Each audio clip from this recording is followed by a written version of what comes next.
갈라디아서 1장 6절부터 10절 말씀 제가 읽겠습니다. 그리스도의 은혜로 너희를 부르신 이를 이같이 속히 떠나 다른 복음을 따르는 것을 내가 이상하게 여기노라. 다른 복음은 없나니 다만 어떤 사람들이 너희를 교란하여 그리스도의 복음을 변하게 하려 함이라.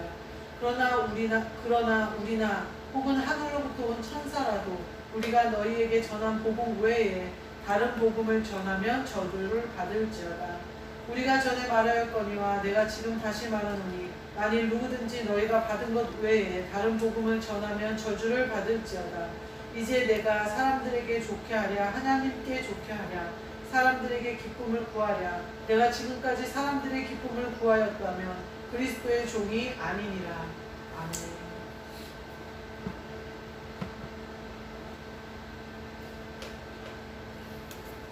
오늘은 그리스도의 복음이라는 말씀으로 함께 은혜를 나누고자 합니다. 그리스도의 복음, 예수 그리스도가 이 땅에 오셔서 죽은 나사로도 살리시고 또 죽은 자들을 살리셨어요. 예수 그리스도만 하실 수 있는 일, 죽은 자를 살리는 일. 또한 본인이 예수 그리스도가 십자가에서 못 박혀 죽으시고 부활하실 수 있는 것은 그리스도시기 때문에 가능합니다. 그리고 그 그리스도가 우리 안에 오는 것으로 말미암아 우리도 부활하는 거예요.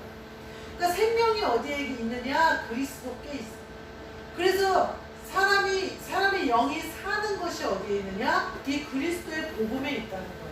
이 복음을 믿는 자는 사는 것이고 믿지 않는 자는 죽는 거예요. 그러니까 그리스도 외에는 우리의 영을 살릴 다른 이름은 없다는 거예요. 그래서 예수가 그리스도이신 예수 그리스도이신 또 그 예수 그리스도께서 부활하사 하나님 보좌 우편 예수 그리스도로 우편에 올라가시잖아요. 그 예수 그리스도께서 보내주시마 하신 대로 성령을 보내주시는데 그 안에 그리스도를 담으셔서 우리 안에 성령을 보내시는 거예요. 성령 안에 그리스도의 영을 받은 사람은 죽어도 살고 살아도 영원히 산다는 거예요. 생명은 어디에 있느냐? 이 그리스도께 있다는 거예요. 그것이 지금 그리스도의 복음이거든요. 근데 바울이 오늘 갈라디아서에서 뭐라고 얘기하냐면 다른 복음을 이같이 속히 따르는 것을 내가 이상하게 여긴다 이렇게 얘기해요.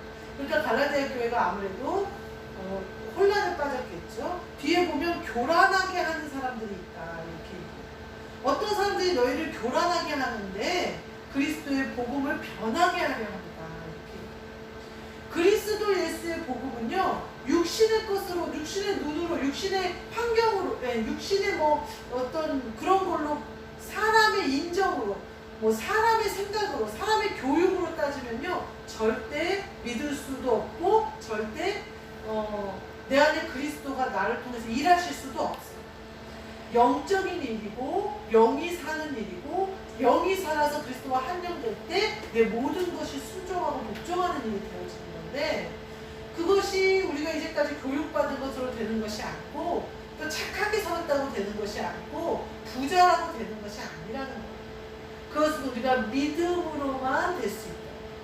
그리고 이 믿음은 하나님 아버지가 우리를 태초부터 작정하신 대로 우리를 선택하셨고 그 믿음에 그것을 우리가 믿음으로 화답함으로 생명을 얻는 거예요.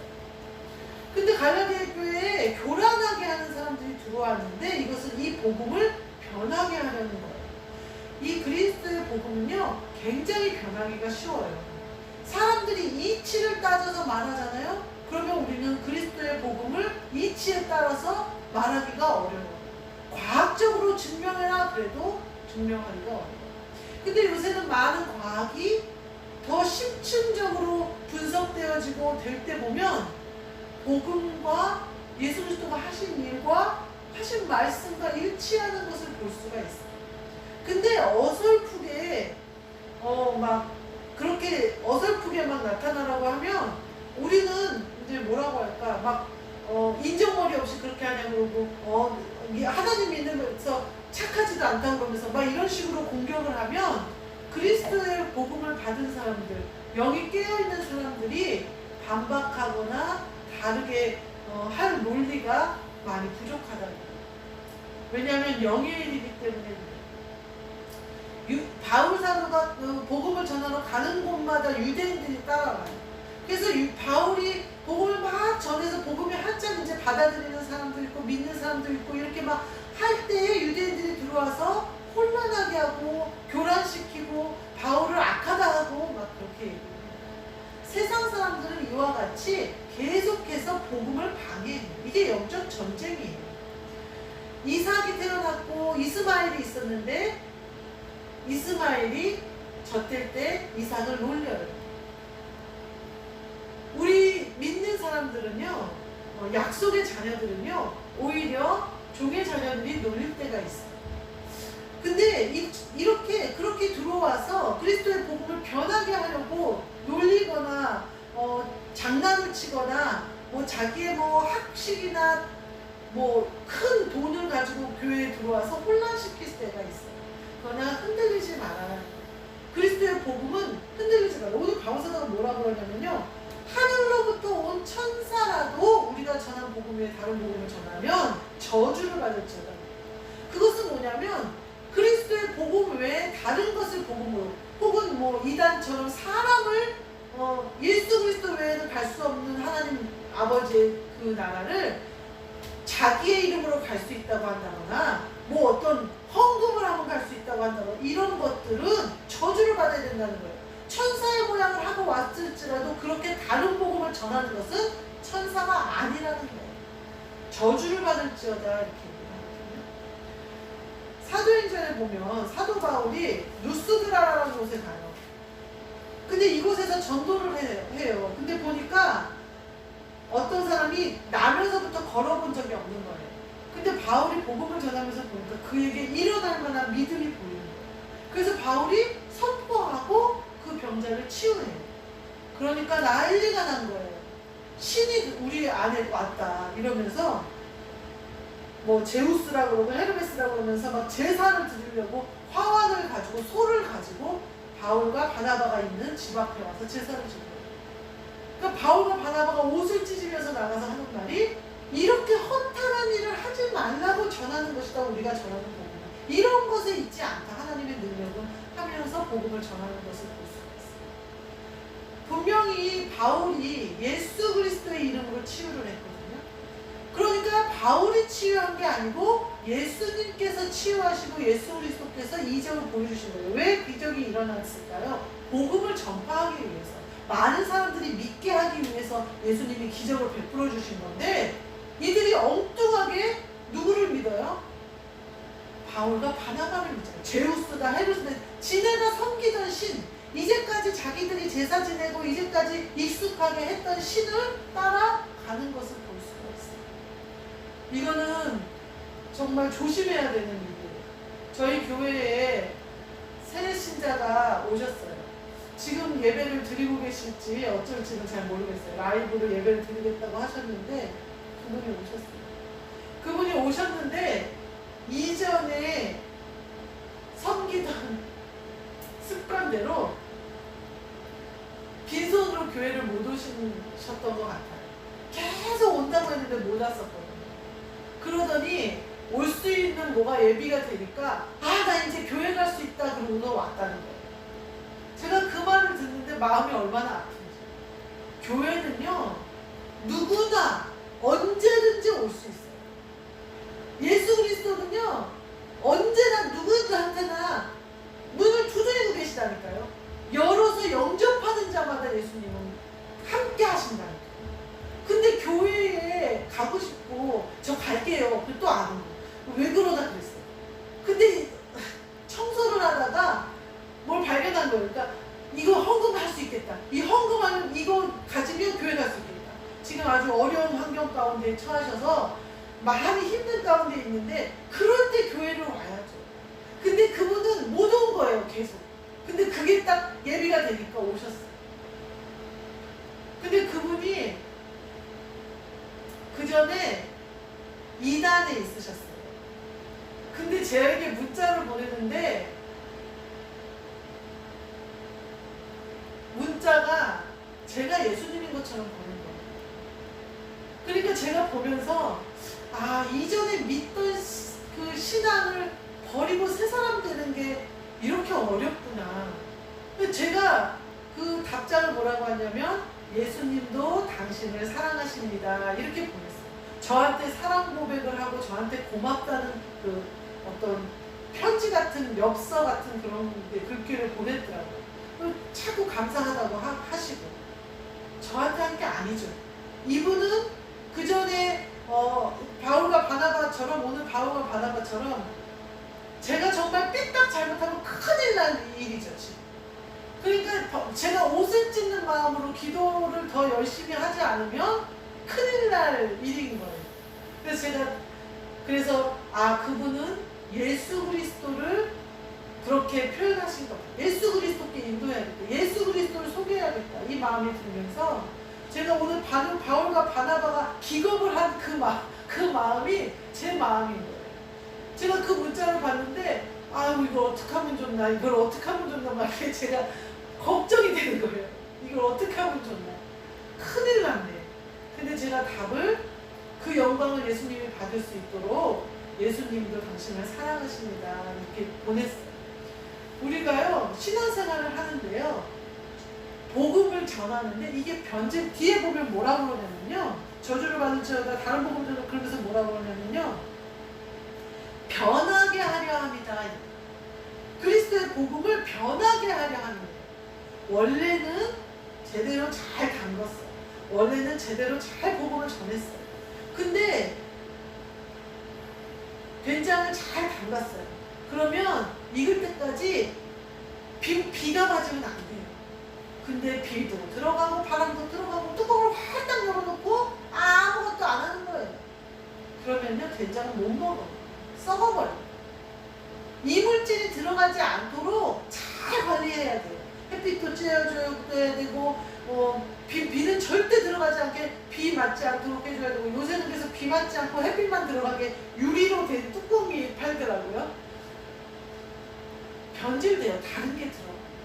혹은 내가 그 전에 갖고 있던 바울과 바나바에게 왔던 다른 그 제우스네 헬메스네 하면서 화환과 소를 몰고 왔던 사람들처럼 내 안에 그동안 이방신을 섬겼던 그것이 완전히 빠지지 않으면, 완전히 죽지 않으면, 내가 죽지 않으면 그리스도의 복음이 들어가면 변질돼요. 하나님이 역사하시는 대로 이 복음이 들어가서 생명이 되려면 완전히 비워서 깨끗이 설거지까지 돼요. 내가 콜라를 먹으려고 그러는데 그 안에 뭐 더러운 게 있으면, 예를 들면 콜라를 먹던 컵에 물을 먹지는 않잖아요. 콜라가 다 끈적끈적 붙어있는 곳에 시원한 물을 먹고 싶다고 거기다 따라서 먹지는 않잖아요. 우리가 깨끗이 씻어야 돼요. 깨끗이 씻어서 그 안에 그리스도의 복음을 담아야 돼요. 그래야 우리가 생명을 얻을 수 있어요. 이게 복음의 말씀이에요. 혹은 내가 복음으로 그리스도의 복음을 받았어요. 이제 다 됐다. 나 이제 그리스도의 복음을 받았으니까 나는 이제 걱정 없다. 그러나 잘못된 것이 들어가면요 변질돼요. 변하게 하려고 교란한대잖아요. 교란하는 사람들은 세상의 권세를 잡아 나간 것들은요 언제든지 우리를 교란시키려고 해요. 우리를 눈에 보이는 세계가 진짜인 것처럼 현혹되게 하려고 해요. 마치 여기 세계가 없는 것처럼 현혹되게 하려고 해요. 바울 사도가 뭐라고 책망하냐면요, 성령으로 시작했다가 육신으로 마치겠느냐 이렇게. 성령으로 시작했다가 장성하여 그리스도 예수의 종이 되어야 되는데 성령으로 시작했다가 떨어져서 육신으로 마치겠느냐. 성령 받았어요. 병고침을 받았어요. 10명의 나병 환자가 예수님께 나왔다가 다 고침을 받았어요. 제사장한테 몸을 보이라 하시는 예수님 말씀대로 제사장한테 가다가 다 고침을 받았어요. 근데 한 명 사마리아인만 와서 예수님께 감사하다면서 예수님께 절을. 그러니까 예수님이 네가 구원을 받았다 이렇게 선포하세요. 병고침을 받은 사람은 10명이었으나 구원을 받은 자는 1명이었어요. 우리가 성령을 받아서 예수님의 은혜를 받을 수 있어요. 병 고칠 수 있어요. 또 너무 가난하고 부도날 것 같고 힘들어요. 부자 될 수 있어요. 그러나 여러분, 이 땅에서 부자가 되는 것과 저 하늘나라에서 영원히 내가 산 내 본향에서 부자가 되는 것, 내가 이 땅에서 건강하게 사는 것과 내가 하늘나라에서 아름다운 형상으로 사는 것, 무엇을 선택하겠습니까?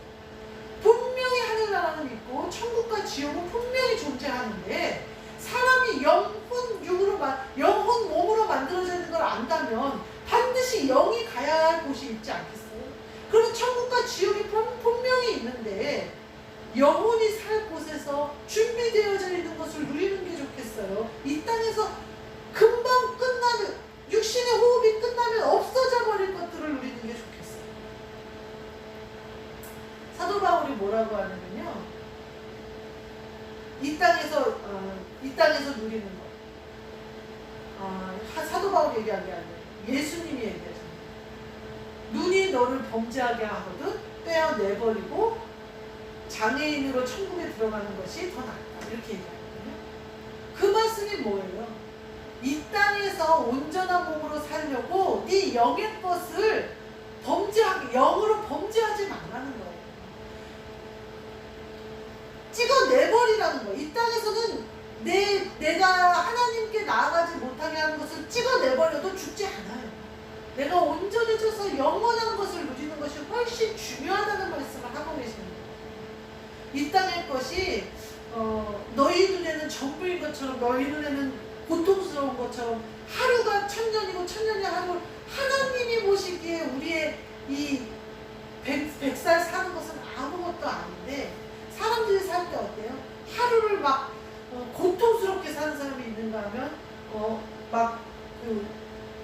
열심히 그냥 잠언에 보면 여러 가지 말이 나와요. 근데 부자는 근심함으로 잠을 잘 못 자고 노동자라고 표현을 했나? 몸을 쓰는 노동자들은 잠을 달게 잔다. 뭐 이런 표현이 나와요.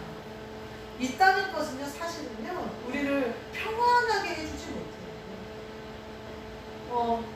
뭐 돈이 있으면 평안할 것 같다. 돈이 생기면 평안할까요? 모르겠어요. 한 일주일이나 한 달이나는 평안할지 모르겠어요. 그 소원이 영원하지 않더라니까요. 내가 몇 평짜리 집을 강남에다 가지면 거기다 살다 보면 이제 불평불만이 더 많아요.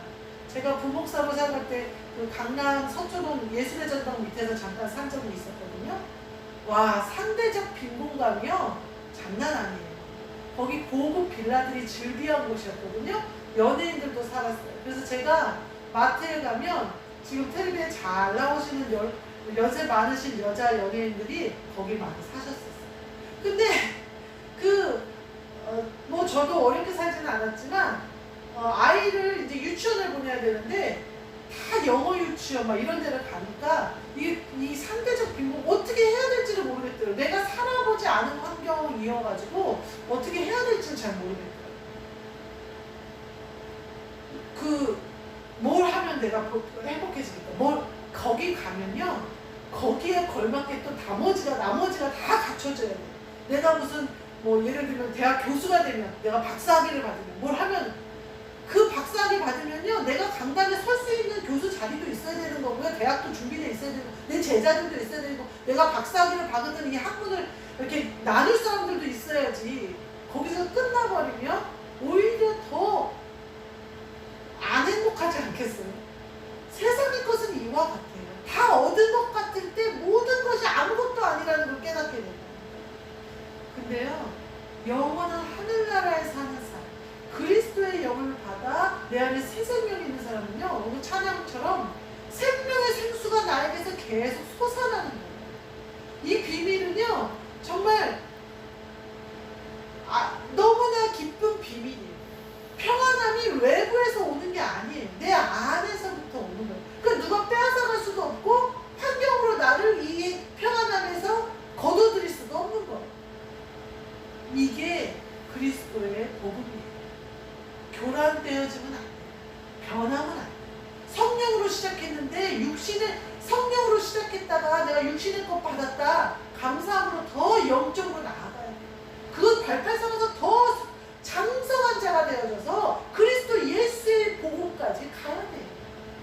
성령 충만해져서 성령 충만을 넘어 그리스도의 영을 받아 십자가도 아멘하는 모든 것을 주신 이도 하나님이시오 거두어 가신 이도 하나님이시라는 아멘 가운데 넘어가야 그리스도의 영을 받을 수 있고, 이 그리스도의 영을 받은 사람은 내가 사는 것이 아니고 죽어도 살겠고 살아도 영원히 사는 사람이 된다는 거예요. 이 복음을 교란하는 자들에게 속지 마시고 세상에 흔들리는 것에 속지 마세요. 오늘 사도 바울이 그러잖아요.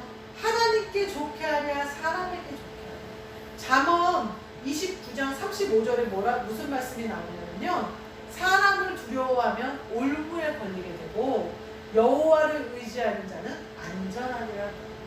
사람이 뭘 해주는 거, 사람이 좋게 하는 거, 사람에게 인기 있는 거는요, 결국 뭐가 되냐면 내 올무가 되는 거예요. 그러나 하나님을 의지하는 것은요, 나를 안전하게 하는 거예요. 가끔 하나님을 의지하고 나가는 게 굶어 죽을 것 같은 때가 있어요. 제가 목사님과 결혼해야 될 때 그 각오를 했거든요. 굶으면 굶지 뭐. 그만큼 목사님이 좋았어요. 그래서 뭐 굶으면 굶지 뭐. 그리고 결혼했어요. 그래서 속으로 생각했어요. 자식은 안 낳아야지? 그러면서 생각했어요. 가난한데 자식을 낳고 싶지는 않았어요. 결혼 전에 그랬다는 거예요. 그러니까 목사랑 결혼하니까 가난하다는 것을 각오한 거예요. 근데 하나님이 여기까지 오는 동안 물질 때문에 자식이 뭐 하고 싶다는데 못 해주는 게 없고요. 물질 때문에 그렇게 힘들지 않았어요. 근데 그것은 내가 아멘했기 때문인 것 같아요. 물질에 대해서. 우리 사람에게 좋게 하는 것이 아니라는 거예요. 우리가 하나님께 좋게 하는 것이랍니다. 우리가 그리스도의 복음을 받은 자는요, 하나님을 좋게 하는 거예요. 그것이 하나님을 좋게 하는 것이 사람을 좋게 하는 일이 될 수도 있지만요, 하나님을 좋게 하는데 사람은 그다지 좋아하지 않을 수 있어요. 우리가 이것을 선택해야 한다면 그리스도의 복음을 반드시 선택해야 합니다. 그리고 그 뜻대로 하나님께 좋게 해야 합니다. 우리 모두 이 그리스도의 복음, 성령 받은 자도 장성해서 그리스도의 복음, 성령으로 시작했다 그리스도 예수의 종으로 마치는 영광 가운데 있는 저와 여러분이 되시기를 주님의 이름으로 축복합니다. 아멘. 기도하겠습니다. 하나님 감사합니다. 저희에게 그리스도의 복음을 주셨사오니 이 복음 안에 새 생명을 얻어 하나님을 기쁘시게 해드리는 여기 계신 모든 분들 되도록, 저와 여기 계신 모든 분들 되도록 축복하여 주옵소서. 예수 그리스도의 이름으로 기도하옵나이다. 아멘. 하늘에 계신 우리의 아버지, 이름이 거룩히 여김을 받으시오며 나라가 임하시오며 뜻이 하늘에서 이루어진 것 같이 땅에서도 이루어지이다. 오늘 우리에게 일용할 양식을 주시옵고 우리가 우리에게 죄 지은 자를 사하여 준 것 같이 우리 죄를 사하여 주옵시고 우리를 시험에 들게 하지 마시옵고 다만 악에서 구하시옵소서. 나라와 권세와 영광이 아버지께 영원히 있사옵나이다.